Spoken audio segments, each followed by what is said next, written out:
seruan kepada Aguan. Bagi yang kenal Pak Aguan, ini mungkin sesi ini boleh di-share kepada Pak Aguan. Siapa tahu Pak Aguan masuk Islam. Ya. Amin. Kami mengajak, login. Ya, kami mengajak Pak Aguan untuk masuk Islam, mempelajari sistem Islam sesungguhnya dalam mengembangkan kekayaan atau menjadi pengusaha dalam Islam. Siapa tahu juga Pak Aguan memang tidak mengerti yang Ustaz sampaikan tadi, ya, bahwa karena dia pengusaha dan dia melihat mungkin penyelenggara juga menginginkan tanda kutip transaksi terhadap dirinya karena dia bukan seorang muslim, maka dia melakukan hal demikian.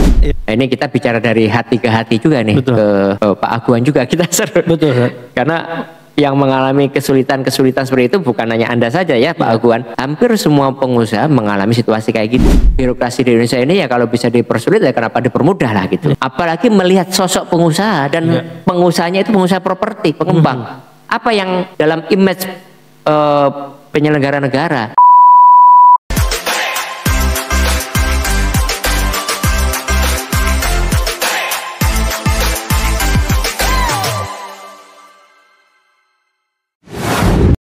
Ini ada hubungannya nggak Ustadz? Misalkan tadi ada seorang boleh dianggap tokoh masyarakat atau tokoh agama mengatakan Ihyaul Ma'wad itu menghidupkan tanah mati. Padahal ya mohon maaf, jangan-jangan tanah PSN ini bukan tanah mati, tapi udah tanah pribadi atau bahkan kepemilikan umum. Boleh nggak kepemilikan pribadi atau kepemilikan umum ini dianggap sebagai tanah mati gitu kira-kira? Oh iya. Nah ini uniknya ya, Islam itu punya skema kepemilikan yang ketiga, yang itu tidak ada dalam ideologi kapitalisme dan tidak ada juga dalam ideologi sosialisme komunisme gitu ya. Nah kalau dalam dua ideologi yang di luar Islam ini kan mereka hanya membagi dalam dua kepemilikan, milikiyatul fardiyah, kepemilikan pribadi, yang kedua adalah milikiyatul daulah, kepemilikan negara. Nah berbeda dengan dua mabda, dua ideologi ini, ada konsep yang ketiga di dalam Islam, ya ini yang disebut dengan milikiyatul ammah. Nah ini diambil dari hadis riwayat Imam Abu Daud. Baginda Rasulullah SAW bersabda, al muslimuna syuraka'u fi tsalas. Kaum muslim itu berserikat, artinya memiliki secara bersama-sama. Dalam riwayat ini dikatakan an-nasu syuraka, ya. Jadi ada versi yang al-muslimun, ada versi an-nas. Ya. Kalau an-nas berarti kan manusia secara keseluruhan, rakyat semuanya masyarakat. Rakyat secara keseluruhan memiliki secara bersama-sama ya al-ma wal kala wanar gitu. Air, kemudian padang gembalaan, nah, termasuk dalamnya adalah hutan lindung dan seterusnya. Kalau air berarti ada laut, danau, samudra, sungai dan seterusnya. Kemudian yang ketiga adalah wanar, api. Ya, kalau harfiahnya kan api, tapi yang maksud adalah sumber-sumber energi. Berarti apa? Bahan-bahan tambang, nikel, batu bara, minyak, gas dan seterusnya. Ini adalah milik bersama, ya, milikiyatul ammah. Nah dalam riwayat ini dikatakan wasamanuhu haram, harganya haram itu. Harga tiga diperjualbelikan itu nggak boleh dimiliki pribadi, nggak boleh dimiliki swasta, apalagi asing. Negara hanya boleh mengelolanya untuk dikembalikan seluas-luasnya untuk kemakmuran rakyat. Maka ini luar biasa ini sebenarnya potensi-potensi sumber daya alam kita. Ya. Jadi dalam konsep Islam kalau ini adalah milikiyatul ammah malah nggak boleh. Ya, milikiyatul ammah nggak boleh karena ini adalah kepemilikan umum. Kepemilikan umum yang diserahkan kepada swasta ini kan nggak boleh. Kalau kepemilikan pribadi gimana? Ya juga nggak boleh. Dalam kasus tadi kisah Yahudi itu di Amr bin As di Mesir tadi, itu kan milik pribadi. Atau misalkan seperti yang di Rempang kan, kepemilikan pribadi itu, yang kemudian diklaim atau dipaksa menjadi kepemilikan pribadi juga, tetapi atas nama negara. Wah, ini perampokan atau seperti apa kira-kira? Sebenarnya kalau dalam konsep PIK 2 tadi, kasusnya PIK 2 yang dijadikan PSN itu milik umum. Jadi kan ada yang milik umum, ada yang milik negara. Ada yang miliknya pribadi. Miliknya pribadi, miliknya warga. Yang hanya diganti rugi, katakan 50.000 per meter atau 100.000 per meter, kalau nggak setuju, mau nggak mau harus setuju dia. Padahal mereka tidak ridho. Mereka tidak ridho. Padahal jual beli itu antara saling ridho. Nah jadi kalau ini milik pribadi pun ini kedoliman. Karena milik pribadi atas nama negara, atas nama kekuasaan dia ambil paksa dengan ganti rugi ala kadarnya, kemudian diserahkan kepada pribadi juga, korporasi. Yang kedua, kalau ini lahan-lahan miliknya umum, misalnya laut, yang sekarang kemarin tuh ada 30,16 kilometer, ya, ada berapa hektar itu, berapa ratus hektar itu. Ya, aparat desanya dapat kompensasi 1.500 per meternya. Wah, itu makanya jadi kaya raya itu. Ya, orang-orang yang membantu pembebasan lahan itu. Nah, kalau ini adalah kepemilikan umum seperti laut, ya justru malah juga nggak boleh. Karena kepemilikan umum itu apalagi dekati dengan Ihya Ulumawat nggak nyambung. Betul. Jaka sambung naik ojek, nggak nyambung ini cek. Betul. Gimana nyambungnya? Ini miliknya kepemilikan umum Miliatul Amah kok didekat dengan Ihya Ulumawat. Betul. Ya. Padahal Ihya Ulumawat tadi, Ihya Ulumawat itu menghidupkan tanah mati untuk tanah satu. Yang kedua memang ini nggak ada yang memanfaatkan. Ini manfaatnya jelas-jelas kok milik umum kok. Menjadi sumber penghidupan para nelayan, menjadi penghidupan orang-orang yang membuka lapangan kerja di tepi pantai begitu. Iya. Ya itulah yang terjadi sekarang. Jadi adanya kong kali kong kolaborasi antara si peng-peng ini itu menimbulkan berbagai macam kerusakan. Berarti boleh saya sedikit tarik kesimpulan pemirsa, khususnya untuk pemuka agama tadi yang mengatakan bahwa pemagaran laut itu adalah Ihya Ulumawat, mungkin boleh disampaikan ke pemuka agama itu untuk melanjutkan pembahasan kepada milkiyah itu, saya kira-kira gitu. Kayaknya belum sampai ngaji. Belum sampai ngaji situ. Belum sampai di kitab itu. Iya, dan kami mengundang Pak Kiai ya, untuk membahas pembahasan berikutnya Pak Yai. Jangan hanya itu saja gitu, kira gitu ya. Udah pakai dalil Ihya Ulumawat pun salah penerapannya. Salah lagi.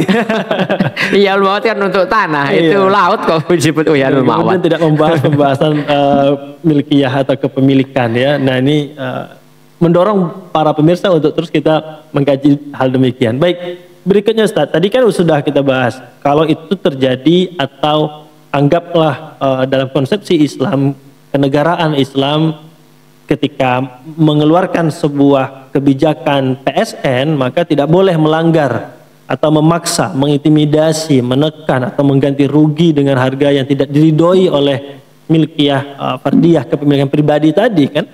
Nah sekarang pertanyaannya adalah bagaimana kalau misalkan ya ADPS nih, nah para pemirsa, Asosiasi Developer Properti Syariah, kemudian mendapatkan kesempatan untuk mengembangkan wilayah menjadi PSN misalkan, atau pun tidak mendapatkan PSN tetapi menggarap sebuah proyek yang di situ ada potensi-potensi konflik atau harus bersentuhan dengan masyarakat, bagaimana semestinya syariat untuk menjadi developer demikian Ustaz? Ya, salah satu dari 6 studi kelayakan sebuah lahan itu adalah memperhatikan sosial kemasyarakatan. Ini penting ya untuk para anggota asosiasi DPS pahami, selain tentu aspek fisiknya tanah, gitu ya, legalnya, kemudian studi kelayakan atas pasarnya ini siapa gitu ya, kemudian skema keuangannya bagaimana, ya, aspek permodalan, cash flow dan seterusnya. Nah yang kelima itu adalah studi kelayakan untuk lahan itu dari sisi sosial kemasyarakatan, lingkungan maksudnya. Nah kenapa? Karena banyak kasus itu ada resistensi, kadang memang ada resistensi di mana di sebuah tempat ketika mau dijadikan sebuah proyek itu ada penentangan, ada penolakan gitu. Dan itu sangat umum terjadi di mana-mana. Makanya seringkali jalan pintas yang dilakukan oleh para pengembang adalah melakukan tanda kutip teror gitu ya. Ya. Jadi bukan alih-alih dia selesaikan dengan win-win solution, kira-kira mereka nolak itu apa gitu ya. Kan ujung-ujungnya sebenarnya hampir bisa dipastikan masalah kompensasi gitu ya. Kalau kompensasinya seperti yang dilakukan oleh Amr bin As kepada Yahudi tua itu, saya pikir ini kan sangat menarik gitu. Nah, sebagaimana ada satu daerah di Tuban, itu ada namanya kampung miliarder kan itu. Kenapa? Karena ya itu gambaran lah sebenarnya. Ada tanah yang ternyata di dalamnya ditemukan kandungan minyak yang berlimpah di sebuah kampung kan gitu. Nah, sehingga akhirnya pemerintah dalam hal ini adalah BUMN, dia berani mengeluarkan biaya ganti untung ya? Yang itu tiba-tiba orang di sana itu jadi kaya raya semua itu. Itu kan mestinya konsepnya kayak gitu. Ya jadi kan dia bisa berhitung, wah eman-eman nih, bukan omon-omon nih, eman-eman nih. Kalau nggak diambil, ya kalau nggak ambil sayang sekali ini, uang diganti untung dengan harga yang tinggi. Ya. Nah, tetapi kalau dia tetap nggak bersedia, sebagaimana kisah tadi, di kasus di Mesir tadi, ya tetap nggak boleh. Gitu. Nah, tentu kalau itu adalah lahan yang miliknya orang yang nggak mau kita bebaskan. Oke, miliknya pribadi tadi. Nah, lebih sering terjadi adalah kalau kasus-kasus yang dialami oleh para developer adalah yang menolak itu bukan pemilik lahannya, tapi warganya. Ini kan yang paling sering terjadi. Ya, warganya, karena memang ada resistensi datangnya orang-orang baru. Ya, nanti khawatirnya mengganggu keseimbangan lingkungan yang sudah terjadi, yang terjalin baik di sana gitu kan. Kan banyak kasus-kasus kayak gitu. Saya juga pernah mengalami situasi kayak gitu. Sudah soal tanah sudah kita bayar lunas gitu ya. Bahkan IMB sudah keluar segala macam, tapi sama warga resisten. Nggak mau, warga itu ada orang yang dianggap asing ya membangun perumahan di situ. Nah, kasus-kasus kayak gini kan jamak sekali terjadi.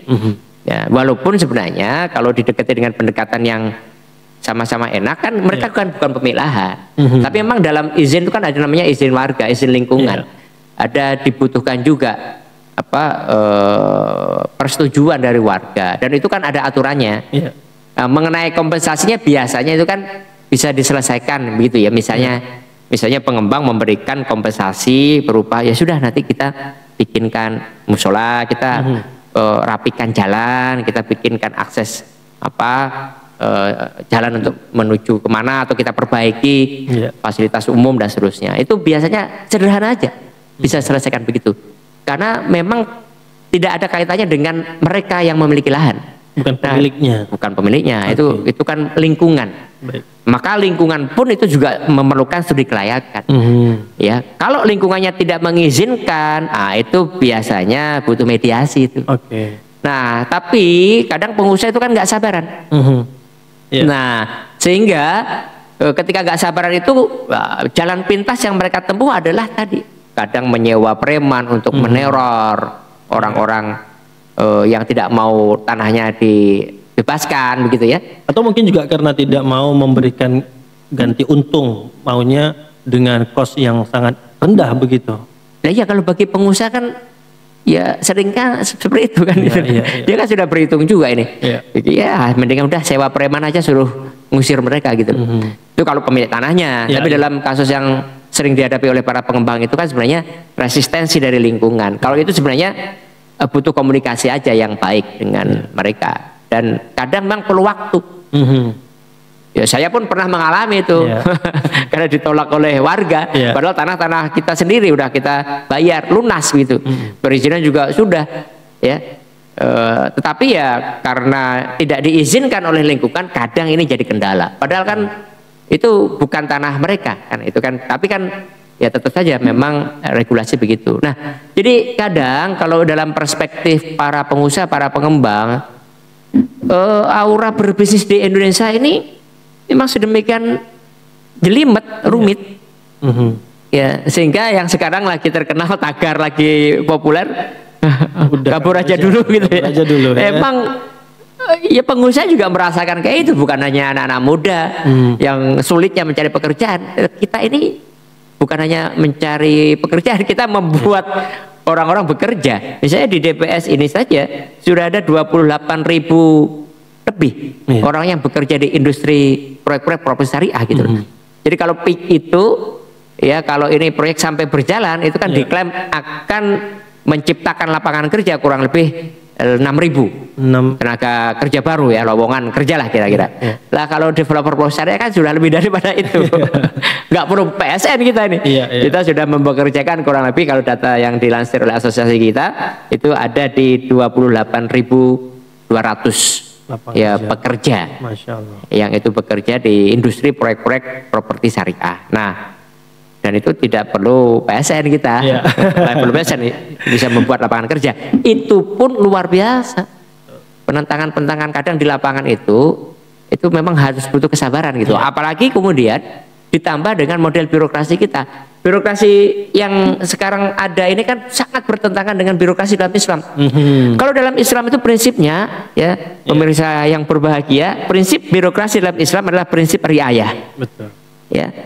Prinsip pengurusan, prinsip pengaturan, ya, asiru wala tu asiru, permudahlah, jangan dipersulit.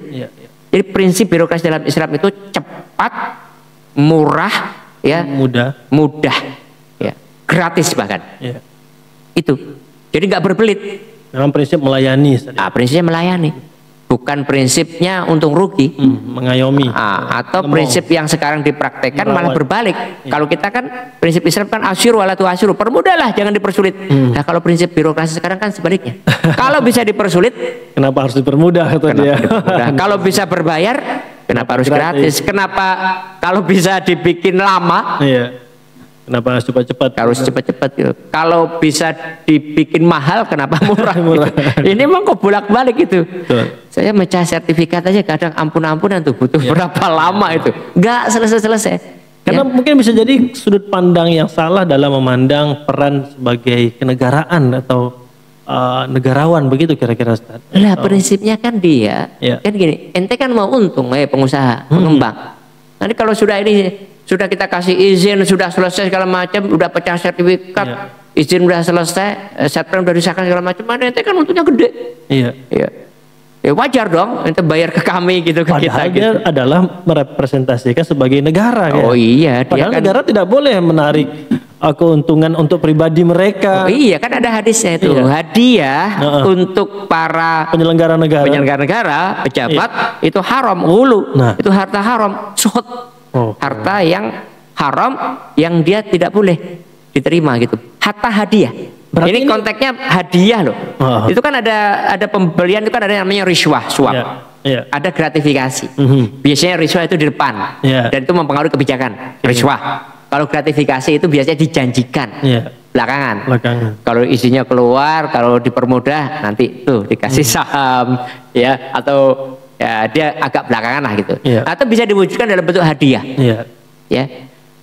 Atau biasanya pengembang itu ngasih juga kepada para penyelenggara negara itu. Misalnya ini pejabat BPN ya sudah dikasih kapling.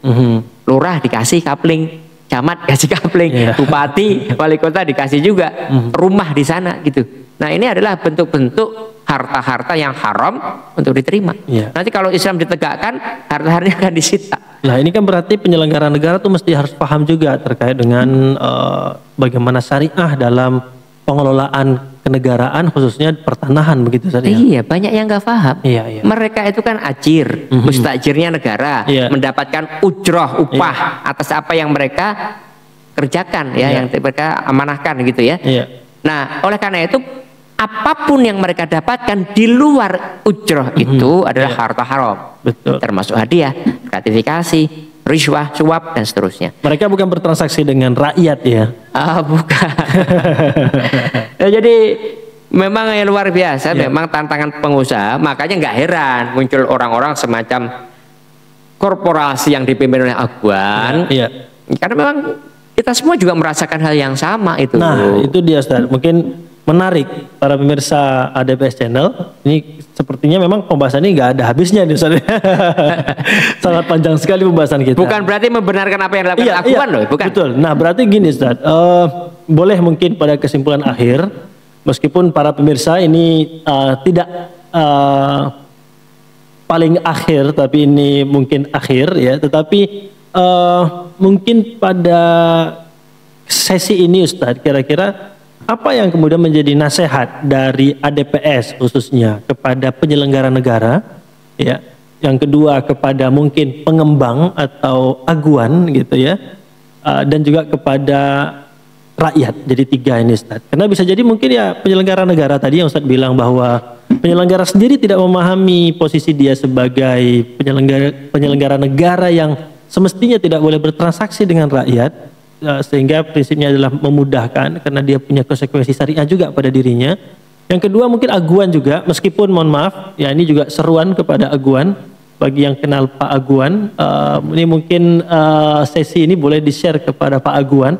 Siapa tahu Pak Aguan masuk Islam. Ya. Amin. Kami mengajak, login. Ya, kami mengajak Pak Aguan untuk masuk Islam, mempelajari sistem Islam sesungguhnya dalam mengembangkan kekayaan atau menjadi pengusaha dalam Islam.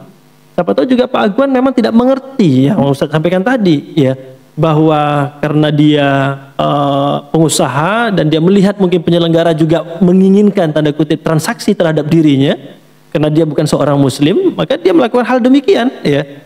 Dan yang ketiga mungkin kepada rakyat, ya, baik itu yang menjadi pendukung aguan maupun ya masyarakat yang memperhatikan keadaan ini, apa yang harus mereka lakukan. Nah, jadi 3 Ustaz, penyelenggara negara, ya, pengusaha atau aguan, dan masyarakat. Ya. Kira-kira gimana Ustaz? Ya, baik. Untuk penyelenggara negara itu takutlah atas harta-harta haram yang kalian ambil dari jalan yang tidak hak.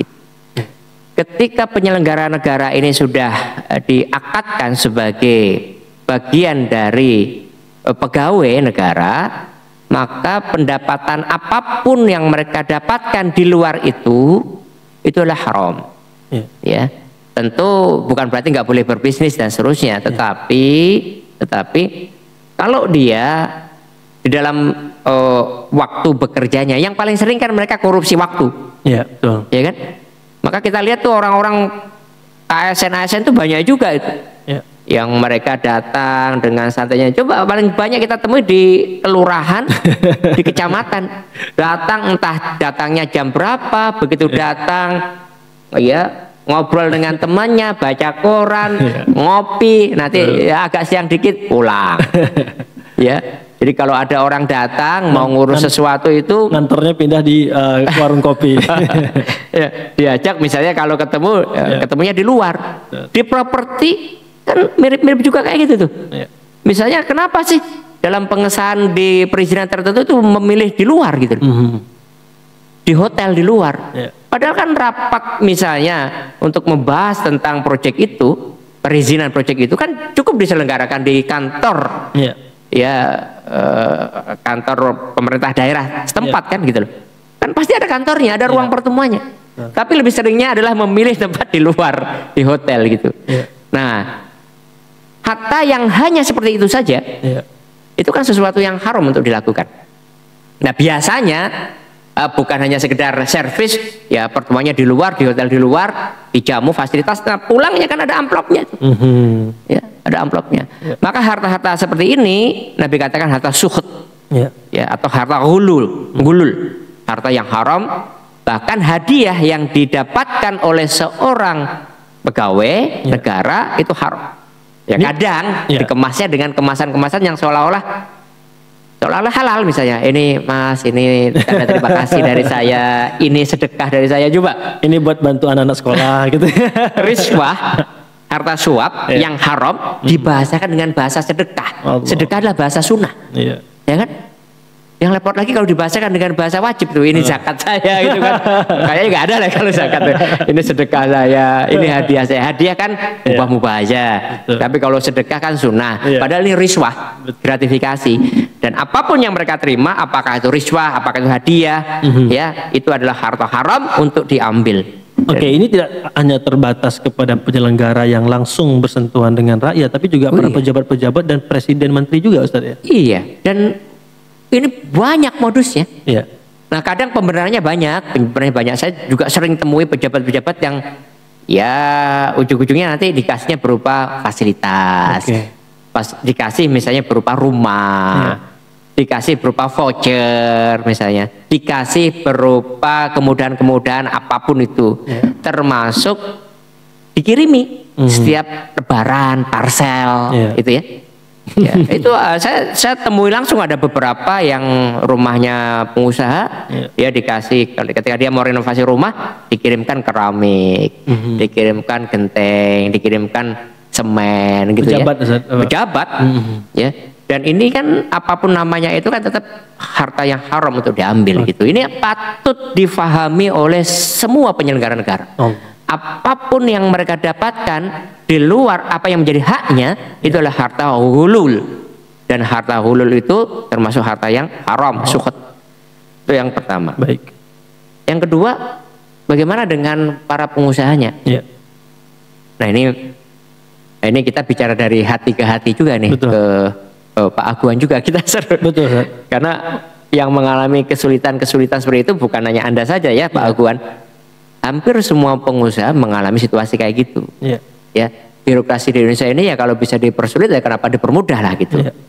Apalagi melihat sosok pengusaha dan pengusahanya itu pengusaha properti, pengembang. Apa yang dalam image penyelenggara negara, kalau misalnya ini akan dibuat sebuah perumahan, sebuah kawasan, pasti menyangkanya ini adalah orang-orang duitnya banyak tuh, tak terbatas. Maka nggak heran Lebaran, ya, THR tuh. Ini apa urusannya THR? Pegawai bukan, karyawan bukan, tapi proposal masuk tuh dari ormas ini, ormas itu. Kalau enggak diganggu itu. Bahkan ini sudah jamak saja kalau di Jabodetabek ini. Kita pengusaha nurunin material, yang nurunin kan pegawai kita, tukang-tukang kita. Itu pun harus bayar gitu. Semuanya berapa tadi yang diturunkan? Berapa sak itu? Satu saknya kena tarif 5.000 misalnya. Ya. Lebih besar untung dia daripada toko material. Toko material ngambilnya nggak sampai segitu untungnya. Ini preman-preman yang berbaju ormas, OKP, silih berganti datang itu atas nama macam-macam itu. Bukan hanya Lebaran, 17 Agustus iya. Nanti dia ulang tahun ormas dia iya. Wah macam-macam. Jadi proyek bisa gagal gara-gara gangguan-gangguan kayak gitu. Maka apa yang dilakukan oleh para pengusaha dalam hal ini adalah para pengembang, developer, ya dia pengen melakukan pendekatan-pendekatan. Ya yang penting diamankan lah gitu. Maka nggak jarang ya dia bayar itu aparat keamanan untuk mengamankan itu. Dia bayar itu ormas, ya rutin itu per bulan. Nah ini kan sudah sangat umum dilakukan oleh para pengembang gitu. Nah cuman dalam konteks yang seperti itu ini kan sistemik sebenarnya. Ya kita juga ikut merasakan juga lah ya sebenarnya kesulitan-kesulitan untuk berusaha di negeri tercinta kita ini. Makanya gak heran ada tagar udah kabur aja dulu dah. Ya memang pengusaha juga mengalami situasi yang sama. Tetapi dalam konteks misalnya hadis, misalnya ya kalau dalam hal riswah, suap itu kan tentu bukan hanya sanksi itu yang si penerima saja, si penerima suap. Betul. Karena laknat Allah juga ditujukan kepada si penyuap, si penyuap dan si penerima suap. Betul. Si penerima suapnya adalah para birokrat, para penyelenggara negara, yang memberikan suap tentu adalah para pengusaha. Dua-duanya kena. Bahkan dalam riwayat lain, walaupun saya belum teliti tentang derajatnya hadis ini, dua-duanya di neraka. Dua-duanya di neraka. Tapi yang itu dilaknat oleh Allah. Yang pasti kan ada hadis tuh, yang nyuap dan yang disuap ini sama-sama dilaknat oleh Allah. Ya, jadi memang apalagi mungkin bisa jadi pengusaha atau developer itu atau pengembang itu, atau mungkin ya Pak Aguan menjadi gerbang pembuka kezoliman-kezoliman di bawah di masyarakat disebabkan dengan adanya ya proses yang tidak benar ini Ustaz ya. Ya kalau pengusaha disuruh cerita ya kayaknya semuanya sama itu. Kendala-kendala yang seperti ini juga lumrah dihadapi oleh para pengusaha, apalagi pengembang. Jadi pengembang ini kan urusannya banyak sekali dengan birokrasi, dipersulit, dengan warga juga dihalang-halangi gitu ya lebih seringnya. Walaupun dia bukan pemilik tanah. Urusan dengan pemilik tanah malah sudah clear banyak kan. Tapi diteror juga oleh ormas, preman, oleh organisasi kemasyarakatan, oleh partai-partai politik juga memungkinkan kan. Yo ini mau bikin ini. Jadi orang menyangkanya pengembang ini duitnya banyak, tidak terbatas karena jualan rumah aja harganya miliaran gitu loh. Masa sih ngasih upah, ngasih komisi, ngasih kompensasi sekian nggak mampu gitu. Nah ini seringkali kendala-kendala yang dihadapi oleh para pengusaha sehingga lebih seringnya mereka menempuh jalur pintas. Ya, apa yang dilakukan? Ya sudah, ya biasanya nih udah pasrah bongkoan. Ya, memakai tangan-tangan orang-orang yang mau ya menjalankan misi mereka. Pokoknya aku nggak tahu. Misalnya selevel aguan kan nggak mungkin dia turut campur langsung di perkara teknis di lapangan kan. Tapi dia taunya beresin. Ya. Nah, beresin ini terserah. Pokoknya saya nggak mau tahu. Ini beres. Ya, sampai limit waktu sekian harus rampung. Nah, gitu. Ini dananya. Itu kan mindset pengusaha selama ini gitu. Nah, orang-orang inilah yang tadi itu. Ya, yang banyak juga. Kalau dulu zamannya company kan VOC kan, itu kan perusahaan juga, perusahaan dagang. Nah sekarang ya bermetamorfosis dari menjadi perusahaan-perusahaan atau korporasi-korporasi yang ternyata juga melakukan hal yang kurang lebih sama. Ya, kalau ada yang lawan, ada yang menghalang-halangi, ya udah bereskan. Seterusnya. Lebih repot lagi kan akhirnya memakai juga tangan-tangan kekuasaan. Itu yang membedakan kita dengan Aguan dan kawan-kawan. Ya, kita kan juga nggak mungkin lakukan kayak gitu, ya, sampai merampas haknya rakyat, kemudian memakai tangan-tangan kekuasaan dengan aparat, seterusnya. Karena kalau sebuah proyek sudah menjadi PSN stempelnya, itu wajib diamankan, wajib dijaga. Yang menghalangi ya di bulldozer semua. Ya. Iya itu. Ya, itu yang kedua. Jadi satu sisi kita juga merasakan hal yang sama, di sisi lain, ya ini problem sistemik karena iklim berusaha itu memang beda di sini, ya. Tapi bukankah itu juga menjadi motivasi bagi seorang pengusaha atau pengembang? Ini juga merupakan kesempatan untuk berdakwah atau untuk itu poin yang ingin saya sampaikan sebenarnya. Di beberapa daerah, kami di developer perusahaan itu kadang mindset sebelumnya itu menganggap birokrasi itu gitu semua lah gitu. Bisa jadi mereka nggak tahu. Makanya tadi yang poin pertama, banyak birokrasi yang nggak tahu bahwa yang kita lakukan ini adalah untuk kemaslahatan. Yang kita lakukan ini adalah untuk menghindari keharaman. Yang kita lakukan ini adalah untuk tunduk patuh menciptakan keberkahan, ya, untuk kemaslahatan umat dan seterusnya. Oleh karena itu di berbagai daerah kami juga dakwah itu para birokrasi tadi itu, penyelenggara negara. Dan subhanallah, alhamdulillah, begitu kita ingatkan bahwa Pak, kami ini membantu masyarakat berpenghasilan rendah, masyarakat yang tidak bankable, kami ini bantu mereka yang tidak lolos BI checking, kami ingin memastikan umat itu mendapatkan rumah dengan cara yang halal, tidak dengan cara yang haram, tidak ada ribanya, tidak ada dendanya, tidak ada asuransinya dan seterusnya.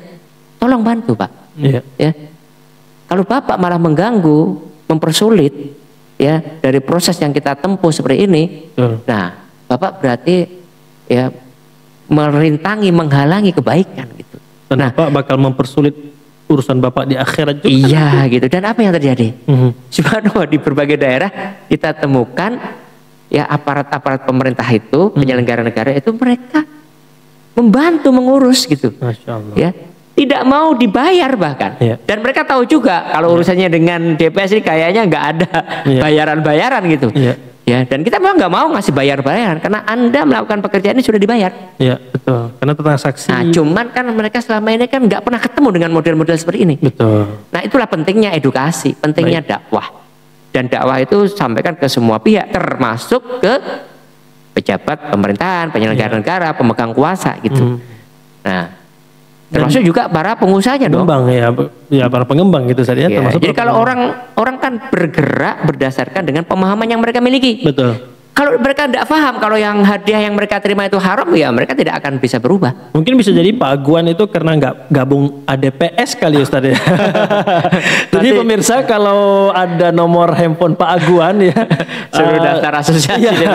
Silakan nanti di share link podcast ini dan sampaikan kepada Pak Aguan dari ADPS mengajak bergabung ke ADPS. Ya, kalau belum jadi muslim ya ayo silakan belajar Islam dan kemudian menjalankan bisnis dan perjuangan menjadi pengembang sesuai dengan syariat Islam, Pak Aguan ya. Karena asosiasi DPS itu kan asosiasi resmi, legal, betul. Ya, punya badan hukum perkumpulan yang disahkan Kemenkumham. Satu di antara 24 asosiasi yang diakui di Indonesia ini kan, di negeri kita tercinta ini. Jadi memang memungkinkan misalnya didaftarkan sebagai anggota ADPS walaupun tadi dengan persyaratan yang seperti kita tetapkan. Dia harus ikut camp dulu.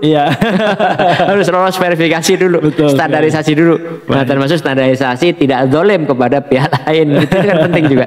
Baik, terakhir Ustadz, mungkin nasihat untuk masyarakat sekitar PSN ataupun mungkin masyarakat Indonesia yang memberikan perhatian kepada PSN atau PIK ya, khususnya PIK 2 dan juga mungkin Rempang, dan kabarnya juga banyak lokasi-lokasi yang kemudian dilakukan reklamasi atau pencaplokan paksa milkiyatul am, yaitu kepemilikan umum yang kemudian diambil haknya atas nama negara diberikan kepada swasta. Ini gimana? Iya.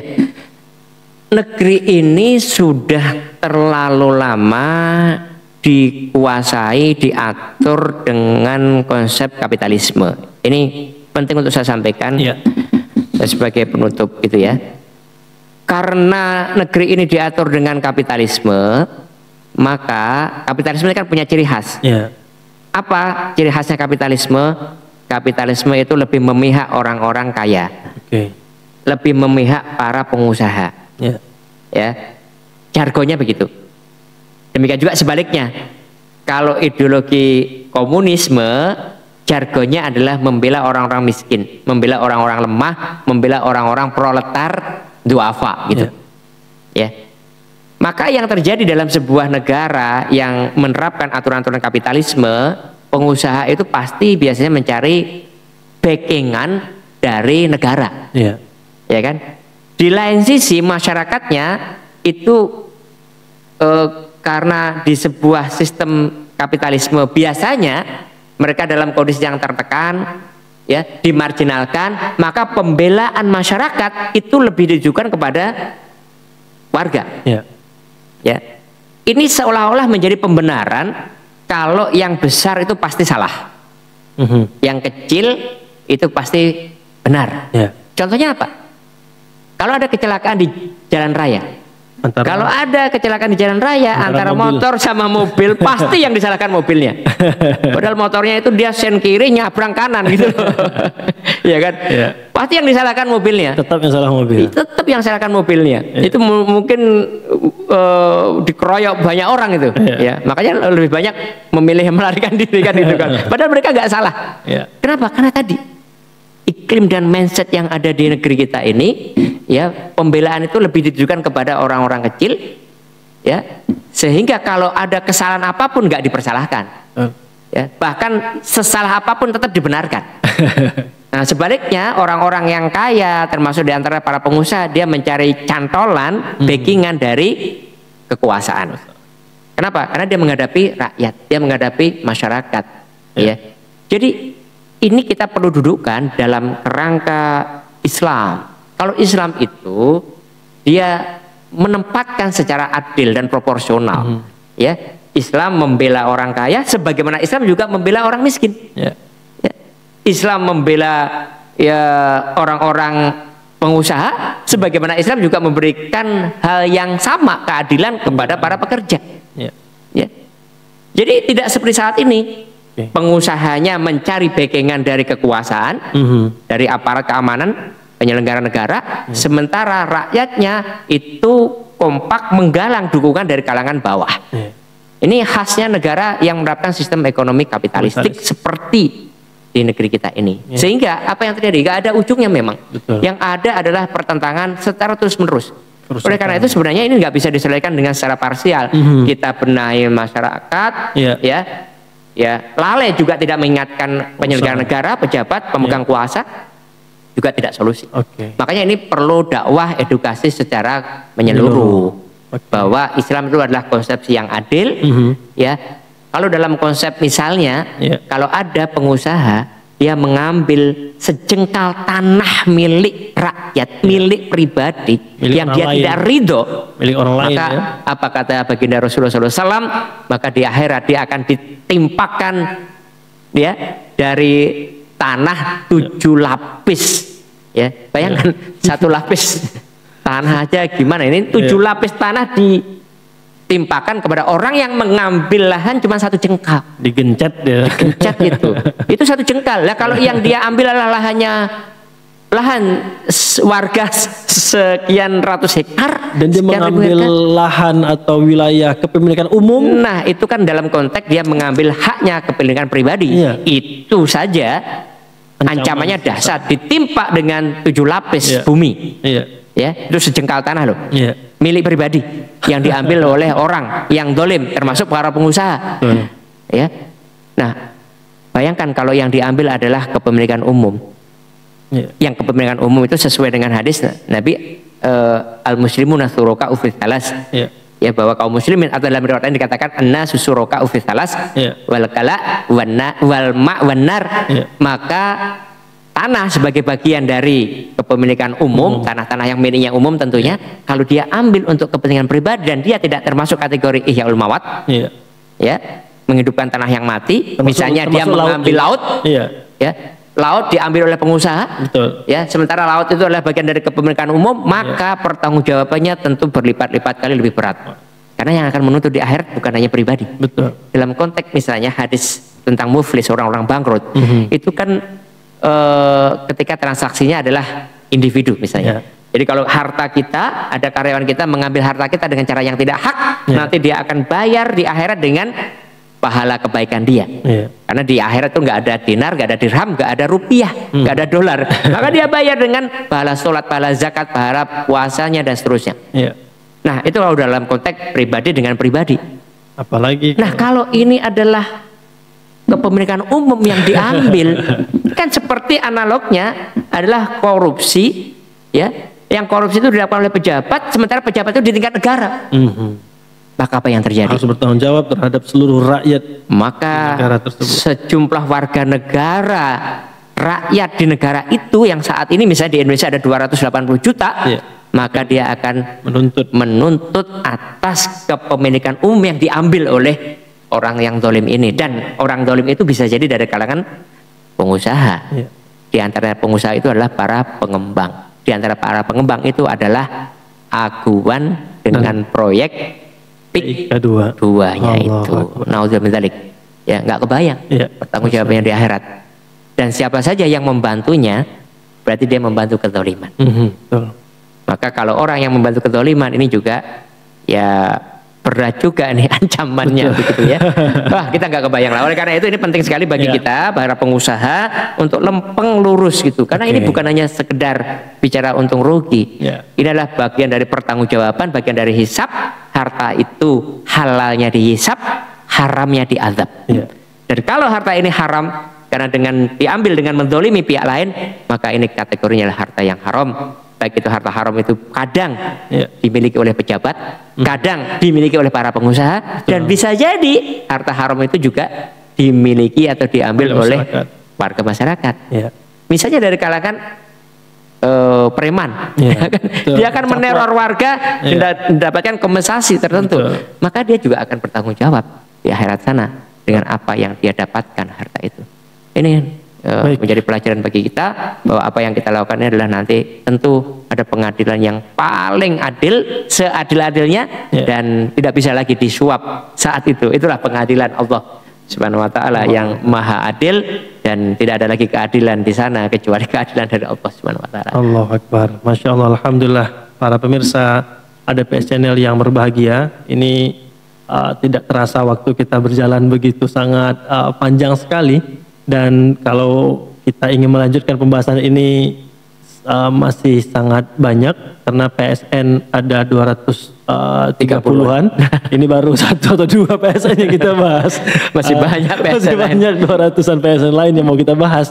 Akan tetapi insya Allah setiap pertemuan demi pertemuan mendapatkan kemudahan bagi kita untuk membahas dan mengambil hikmah. Dan tentunya kami mengajak kepada seluruh member DPS dan juga kepada seluruh masyarakat untuk kita bersemangat dalam mengkaji Islam, menjalankan Islam dan mendakwahkan Islam, sebab baik kita pengusaha maupun rakyat biasa atau mungkin penyelenggara negara, setiap kita akan dimintai pertanggungjawaban. Baik, mungkin demikian Ustaz. Terima kasih banyak atas waktu dan kesempatannya. Ya, insya Allah nanti ini pembahasan berikutnya kita akan bahas sesuatu yang menarik lagi Ustaz. Menarik dan menantang sepertinya. Dan sekali lagi pemirsa, terima kasih banyak atas kesempatan juga nimbrung dan membahas sesuatu yang bermanfaat. Jangan lupa sekali lagi di-share terutama kepada Pak Aguan dan kepada seluruh masyarakat Indonesia. Perhatian kita kepada negeri ini tidak semata-mata untuk keuntungan pribadi tapi untuk seluruh rakyat Indonesia. Kami salam dari Asosiasi Developer Properti Syariah. Terima kasih. Assalamualaikum warahmatullahi wabarakatuh. Waalaikumsalam warahmatullahi wabarakatuh. Masya Allah, alhamdulillah.